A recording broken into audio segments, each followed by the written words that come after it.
सुरजन बहुत ही गरीब था। गरीबी इतनी थी कि ना पहनने को गर्म कपड़ा था और ना ही खाने को भोजन नसीब होता था। ठंड इतनी भयंकर थी कि हड्डियां तक जम जाती थीं। हवा में बर्फ के कांटे चुभते थे और रातें ऐसी कि बिना आग के जीना मुश्किल हो जाता। सुरजन के पास अपनी कोई जमीन नहीं थी। वो दूसरों की जमीन पर मजदूरी करता था, लेकिन सर्दियों में काम मिलना बंद हो जाता क्योंकि खेत बर्फ से ढक जाते और मजदूरों की उंगलियां सुन्न पड़ जाती। वो जिस घर में रहता था वो भी काफी पुराना था। दीवारों से ठंडी हवा सीधे अंदर घुसती थी, छत से बर्फ टपकती रहती और दरवाजे खिड़कियां इतनी जर्जर कि हवा का एक झोंका भी घर को हिला देता। एक दिन गांव का एक बुजुर्ग आदमी, नाम था बूढ़ा रामदास, सुरजन के पास आया। ठंड से उसकी सांसें सफेद धुआं बनकर उड़ रही थीं, लेकिन वो सुरजन से कहने लगा, बेटा, आखिर तुम इतनी मुसीबत क्यों काट रहे हो? तुम नौजवान हो, होनहार हो। अगर तुम चाहो तो मेहनत से अपनी किस्मत बदल सकते हो, भले ही यह ठंड कितनी भी क्रूर हो जाए। रामदास चाचा, ज्यादा मेहनत करने से कोई फायदा नहीं। जो तकदीर में लिखा है मिलेगा तो उतना ही। इस ठंड में तो जीना भी दुब है। मेहनत करके क्या हासिल होगा? बेटा, यही गलती तुम्हारे पिता ने भी की थी। उसने भी खुद को पूरी तरह भाग्य के भरोसे छोड़ दिया था। इसीलिए वह कोई काम नहीं करता था, सारा दिन घर पर ही पड़ा रहता था। तुम्हारी गरीबी भी तुम्हारे पिता की इन्हीं गलतियों की वजह से है। देखो, गांव में सबके पास अपनी अपनी जमीन और अच्छे घर हैं जहां लकड़ी की आग जलती रहती है, ठंड से बचाव होता है। मगर तुम्हारे पास ना जमीन है, ना ढंग का घर। यह टूटा फूटा मकान भी तुम्हारे दादा ने बनाया था, जिसमें ठंड रात दिन राज करती है। बेटा, जब तक तुम किस्मत का रोना रोते रहोगे और ठंड का बहाना बनाते रहोगे, तब तक जिंदगी में कुछ हासिल नहीं कर पाओगे। अभी तुम्हें अपना विवाह भी करना है, और विवाह तभी होगा जब तुम धन कमाओगे, ताकि ठंड से बचने लायक घर और कपड़े जुटा सको। रामदास चाचा, आखिर मैं क्या काम करूं? गांव में तो कोई काम ही नहीं मिलता, खासकर इस ठंड में जब बर्फ सब कुछ ढक लेती है। कभी मिल भी जाता है तो 1-2 दिन का ही काम मिल पाता है, और ठंड से हाथ पांव सुन्न हो जाते हैं। बेटा, ये दुनिया बहुत बड़ी है, इसमें काम की कोई कमी नहीं। तुम्हें गांव में काम नहीं मिलता तो दूसरे गांव में काम तलाश करो, भले ही ठंडी हवाओं में पैदल चलना पड़े। अगर तुम कोई काम करने लगे और इस घर की मरम्मत करवा ली, दीवारें मजबूत करवा ली ताकि ठंड अंदर ना घुसे, तो मैं तुम्हारा विवाह करवा दूंगा। विवाह का नाम सुनकर सुरजन में जोश भर गया। ठंड की परवाह ना करते हुए वो जल्दी से बुजुर्ग आदमी से बोला, रामदास चाचा, अगर ऐसी बात है कि तुम मेरा विवाह करवा दोगे तो मैं आज से ही काम में लग जाऊंगा, चाहे ठंड कितनी भी पड़ रही हो।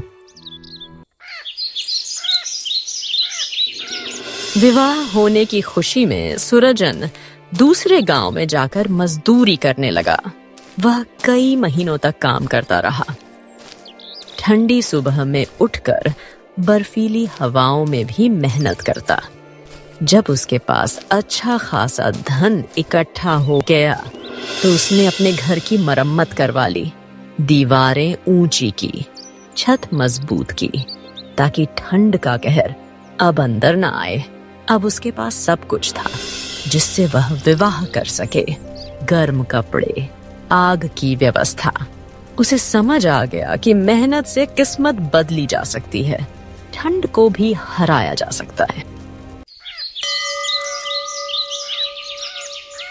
एक दिन उसने सोचा, अब तो मैंने घर की मरम्मत भी करवा ली और घर में खाने के लिए अनाज भी है, ठंड से बचने लायक लकड़ी भी। अब मुझे रामदास चाचा से अपने विवाह के बारे में बात करनी चाहिए। इतना सोचकर सुरजन उस बुजुर्ग आदमी के पास गया और उससे कहने लगा, रामदास चाचा, आपने मेरे से कुछ वादा किया था कि अगर मैं घर की मरम्मत और धन कमाने लगूं तो आप मेरा विवाह करवा देंगे। अब तो मैंने घर की मरम्मत भी करवा ली है और रोज काम करने भी जाता हूं, ठंड में भी नहीं रुकता। अब आप मेरा विवाह करवा दीजिए। बेटा, मैं तुम्हारे विवाह का कुछ प्रबंध करता हूँ। देखो, शादी ब्याह के मामले में लोग अक्सर सच्चाई नहीं बताते, खासकर इस ठंड में जब घर की मजबूती और गर्मी की बात आती है। थोड़ा बहुत बड़ा चढ़ाकर ही बात करनी पड़ती है। अगर लड़की सांवली भी हो तो उसे गोरी और अत्यंत सुशील बताकर पेश किया जाता है। मैं जब तुम्हारे पास किसी को लेकर आऊंगा तो मैं भी बहुत झूठ बोलूंगा। तुम चुपचाप सुनते रहना। उनके सामने ज्यादा सच्चे बनने की कोशिश मत करना, वरना कुंवारे ही रह जाओगे। ठंड में अकेले कांपते बुजुर्ग आदमी सुरजन को अच्छी तरह समझा देता है।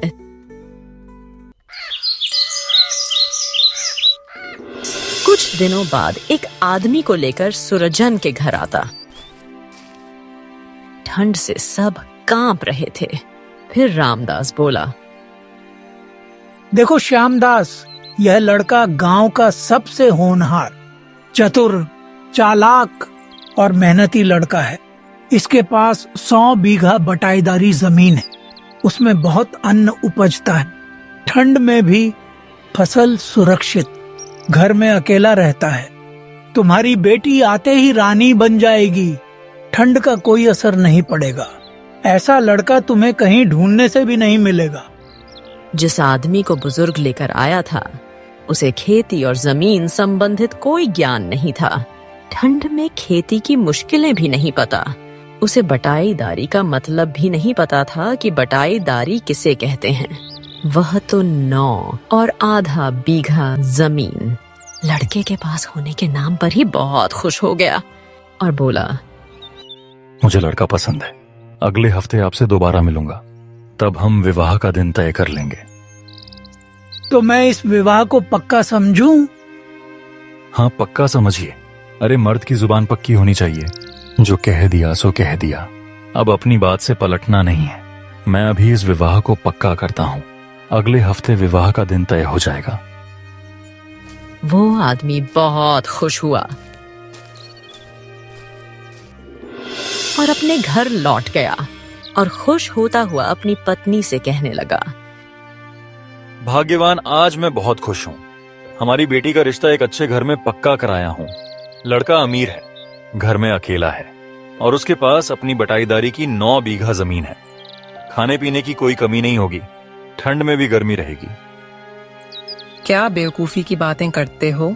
बटाईदारी का असली मतलब जानते हो? मैं किसान की बेटी हूँ। मुझे बटाईदारी का मतलब अच्छी तरह मालूम है। और ठंड में उसकी मुश्किलें भी। वो जमीन उसकी नहीं है, किसी जमींदार से 1 साल के लिए आधे हिस्से पर ली हुई है। फसल का आधा हिस्सा उस मालिक को देना होगा और आधा खुद रखेगा। तो क्या हुआ? तब भी लड़का ठीक ही है। कहाँ ठीक है? उस जमीन की कोई गारंटी नहीं। अगले साल मालिक चाहे तो किसी और को दे देगा। ठंड में फसल खराब हो जाए तो कुछ नहीं बचेगा। तब उस लड़के के पास मजदूरी करने के अलावा और कुछ नहीं बचेगा। देखो, मैं साफ साफ कह रही हूँ, वो किसान नहीं मजदूर है। और मैं अपनी बेटी की शादी किसी मजदूर से नहीं करूंगी जो ठंड में कांपता रहे। लेकिन भाग्यवान, मैं तो जुबान दे आया हूँ। अब कैसे मुकर सकता हूँ? मुझसे ऐसी मूर्खता की बातें मत करो। अगर सच में उसके पास जमीन है तो उसे मालिक होने का कागज मांग। देखना, वो तुरंत दुम दबाकर भाग जाएगा, ठंड से बचने का बहाना बनाकर। अगर ऐसी बात है तो मैं कल ही जाऊंगा और उससे जमीन का मालिक होने के कागज मांगूंगा।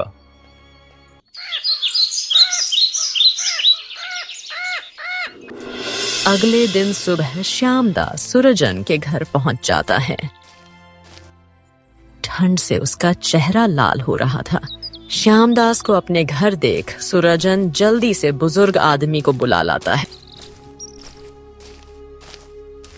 बुजुर्ग श्यामदास से कहता है, लगता है बात जम गई।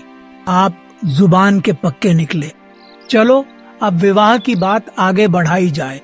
ठंड के इस मौसम में मैं अपनी जुबान का पक्का हूँ। वादा करके मुकरना मुझे आता ही नहीं, लेकिन आप भी अपने वादे पे टिके रहिए। अब आप मुझे लड़के की जमीन के कागज दिखा दीजिए, ताकि साफ हो जाए कि लड़के के पास 9 बीघा जमीन है। इतना सुनते ही ठंड के मौसम में भी बुजुर्ग आदमी के चेहरे से पसीना टपकने लगा। वो जल्दी से बोलता है, भाई आप शायद ठीक से समझे नहीं। अभी लड़के के पास बटाईदारी के खेत हैं, लेकिन आप चिंता मत कीजिए, यह जल्दी ही वह जमीन खरीद लेगा ठंड के बाद। मुझे बेवकूफ समझते हो क्या? अरे मजदूर के पास इतने पैसे नहीं होते कि दाल रोटी के साथ सब्जी भी खा ले, और तुम कह रहे हो कि ये जमीन खरीद लेगा, वह भी मजदूरी से। ठंड के दिनों में मैंने अपनी आंखों से देखा है, मजदूरी करने वाले जिंदगी भर खेत में पसीना बहाते रहते हैं, ठंड में कांपते, लेकिन सुख का एक दिन भी नसीब नहीं होता। तो क्या मैं ये रिश्ता पक्का मान लूं? शर्म नहीं आती तुम्हें झूठ बोलकर? मुझे फंसाना चाहते हो और अब बेहयाई से रिश्ते की बात कर रहे हो? सुन ले, मुझे अपनी बेटी का विवाह तुम जैसे मक्कारों के यहाँ नहीं करना। अब मैं अपनी बेटी का विवाह शहर में करूंगा, जहां ठंड से बचाव बेहतर हो। तुम गांव वाले धोखेबाज होते हो। इतना कहकर श्यामदास वहां से चला गया। ठंडी हवा में सूरजन बुजुर्ग आदमी की तरफ गुस्से से देखता हुआ बोलता है, आपको झूठ बोलने की क्या जरूरत थी? झूठ से रिश्ते बनते नहीं, बल्कि बिगड़ते हैं। आपने सब कुछ बर्बाद कर दिया। अब ठंड में अकेले क्या करूंगा? विवाह की बात बिगड़ जाने से सूरजन का मन टूट गया। अब उसका काम में भी मन नहीं लगता। जहां भी काम करने जाता, ढंग से मेहनत नहीं करता। लोग उससे नाराज होकर उसे काम से निकाल देते हैं। सबको उसके निकम्मेपन की खबर मिल चुकी थी और ठंड में कोई जोखिम नहीं लेना चाहता। धीरे धीरे हालात बिगड़े कि उसके भूखे मरने की नौबत आ गई। ठंड से शरीर कमजोर पड़ने लगा।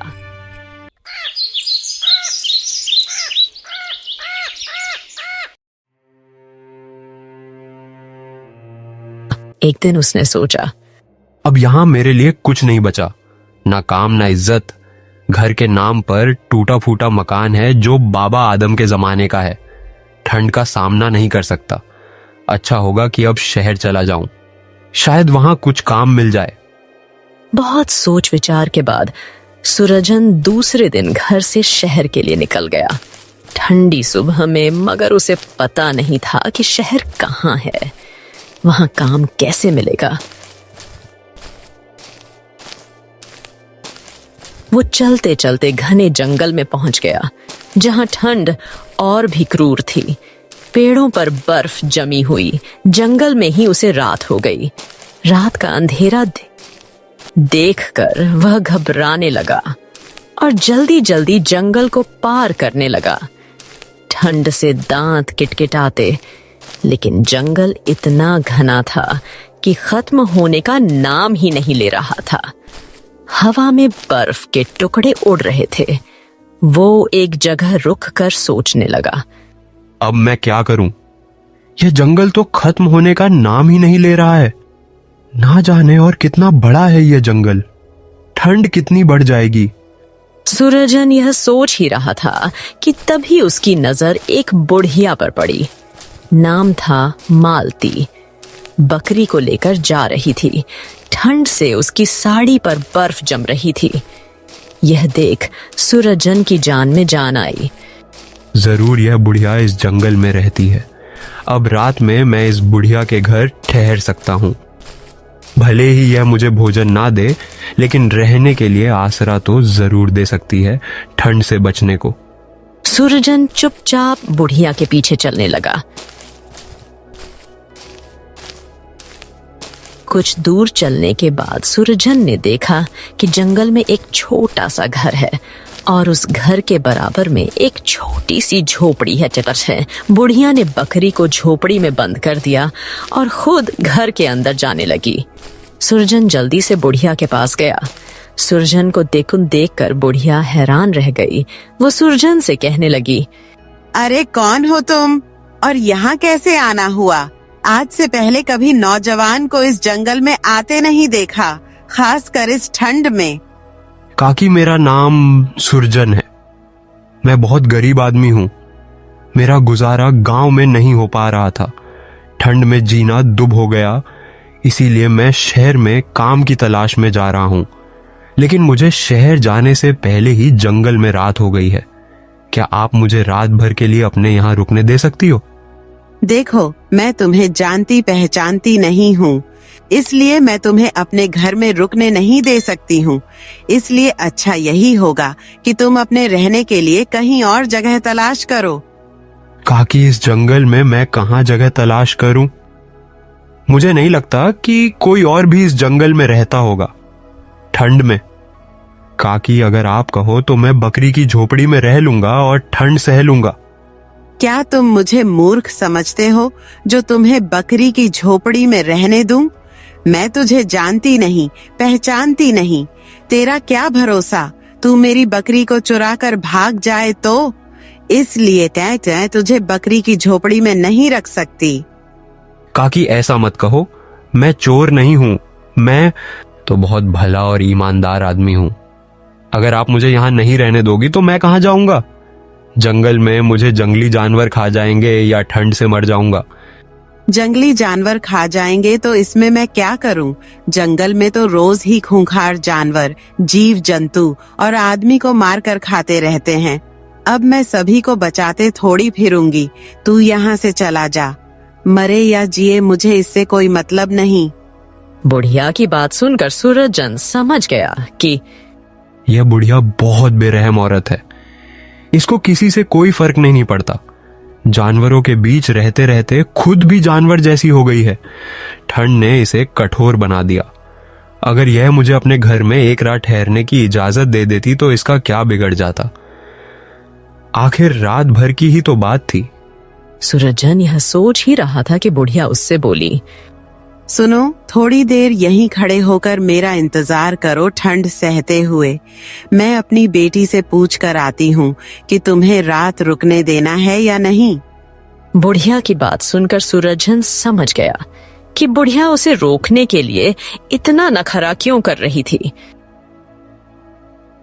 बुढ़िया अपनी बेटी के पास गई और बोली,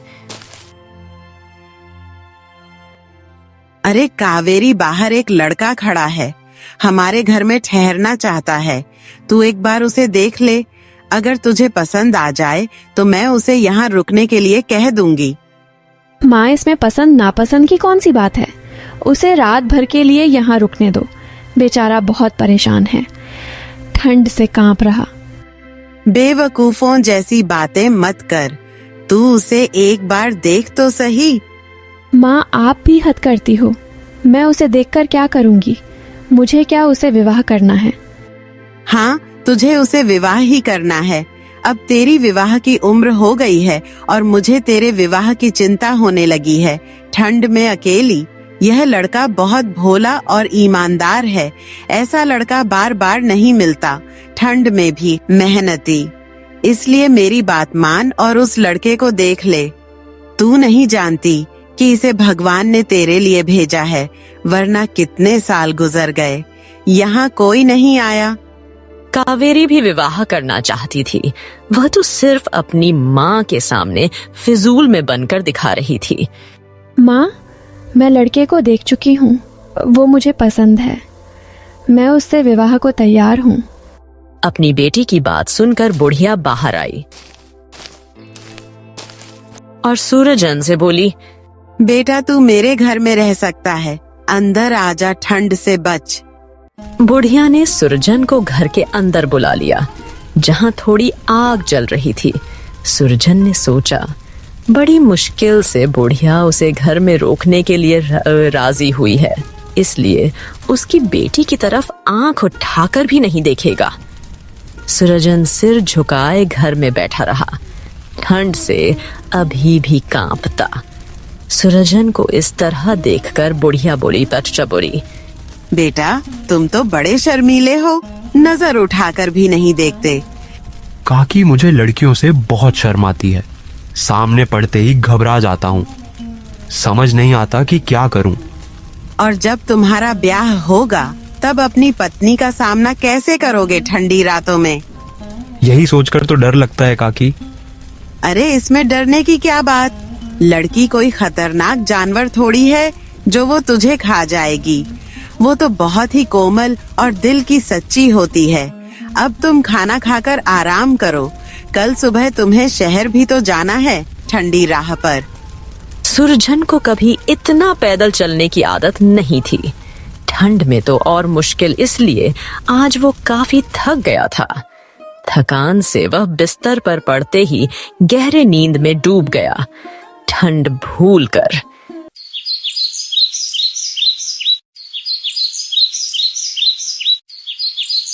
अगली सुबह वो खुद से नहीं जाग पाया। बुढ़िया की बेटी कावेरी ने आकर उसे जगाया तो वह हड़बड़ा कर उठा और बोला, अरे माफ करना, मुझे उठने में थोड़ी देर हो गई। मुझे तो बहुत दूर जाना है ठंड में। इतना कहकर सूरज जाने लगा, लेकिन कावेरी ने उसे रोक लिया। आप ऐसे कैसे जा सकते हैं? कुछ जानते भी हो? मैंने रात में सपना देखा। सपने में मेरा आपसे विवाह हो चुका था। अब आप मेरे पति हैं, इसलिए आप मुझे छोड़कर नहीं जा सकते। ये आप क्या कह रही हो? सपना सच थोड़ी होता है। मैंने सुना है सुबह का सपना सच होता है, इसीलिए अब मैं आपकी पत्नी हूँ और आप मेरे पति। मैं नहीं मानता, तुम पागल हो गई हो। मैं जा रहा हूँ। देखो, आप यहाँ से नहीं जा सकते। अगर चले गए तो मैं अपनी जान दे दूंगी। ऐसा गजब मत करना, मैं रुक जाता हूँ, मगर तुम्हारी माँ तुम्हें छोड़ेगी नहीं। माँ कुछ नहीं कहेंगी। वो तो कब से चाह रही है कि मेरा विवाह हो जाए। आपको देखकर तो वो बहुत खुश होंगी। बुढ़िया शाम के वक्त बकरी लेकर घर आई तो घर में सुरजन को देखकर मन ही मन बहुत खुश हुई। वह जो चाहती थी वही हुआ। बेटी ने सुरजन को विवाह के लिए मना लिया। बुढ़िया सुरजन से बोली, बेटा क्या हुआ, तुम शहर नहीं गए? काकी, मैं शहर जा रहा था, लेकिन तुम्हारी बेटी ने जाने नहीं दिया। ये ना जाने कैसी कसी बेवकूफों जैसी बातें कर रही है। बुढ़िया की बेटी बुढ़िया को सारी बात बता देती है। फिर बुढ़िया सुरजन से कहती है, बेटा, अब तुम्हें ना डरने की जरूरत है और ना ही कहीं जाने की। अब तुम हमारे साथ ही रहोगे, ठंड से सुरक्षित। बेटा, मैं कोई जंगली औरत नहीं हूँ। मैं लालपुर गांव के जमींदार की पत्नी गीता हूँ। जमींदार ने एक नीच औरत के बहकावे में आकर दूसरी शादी कर ली। उस औरत के कहने पर ही उसने मुझे और मेरी छोटी बेटी को जिंदा जलाने की साजिश रची। जब मुझे इसका पता चला तो मैं अपनी नन्ही बेटी को लेकर गांव से भाग आई। तब से हम यहीं इसी जंगल में रहते हैं, ठंड का सामना करते। इस जंगल में रहते हुए हमें 19 साल हो गए ठंडी रातें काटते। लेकिन बेटा, पाप का घड़ा कभी न कभी तो भर ही जाता है। एक दिन उस नीच औरत ने जमींदार की हत्या करके अपने चहीतों के साथ जमींदारनी बन बैठी। वो खुद ही राजा के पास जाकर जमींदार की हत्या का मामला दर्ज कराई ताकि किसी का शक उस पर ना जाए। लेकिन राजा के पास पाई गुप्तचरों ने सब राज खोल दिए। असली हत्यारनी वो नीच औरत ही निकली। तब राजा के सैनिकों ने उसे पकड़ लिया और जल्द ही उसे फांसी हो जाएगी। हमारा पुराना वफादार नौकर मुझे यह खबर देने जंगल आया था, ठंड में भी। बेटा, जमींदार लाख बुरे थे, मगर मरने से पहले उन्होंने सारी जमींदारी अपनी बेटी कावेरी के नाम कर दी है। अब से वह जमींदारनी है। कल हमारा नौकर हमें लेने आएगा और हम अपने घर लौट जाएंगे। कावेरी तुम्हें अपना पति मान चुकी है, इसलिए अब तुम उसके पति हो। बेटा, याद रखना, हम धन के लिए अपना ईमान नहीं बेचते। काकी, आप सचमुच बहुत बड़े दिल की औरत हैं। इस दुनिया में कैसी कैसी स्त्रियां होती हैं। कोई पति के लिए अपनी जान की कुर्बानी भी कर देती है और कोई लालच में अंधी होकर सब कुछ बर्बाद कर देती है।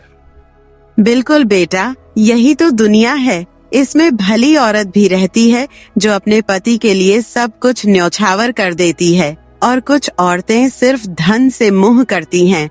उनके लिए पति खिलौना होते हैं। जैसे बच्चा रोज नया खिलौना बदलता है, वैसे ही वह रोज पति बदलना चाहती हैं।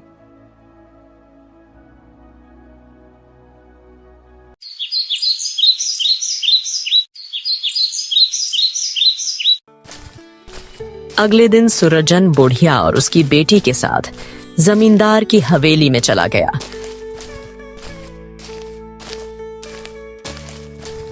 ठंडी राह पार करके और कावेरी जमींदारनी बन गई।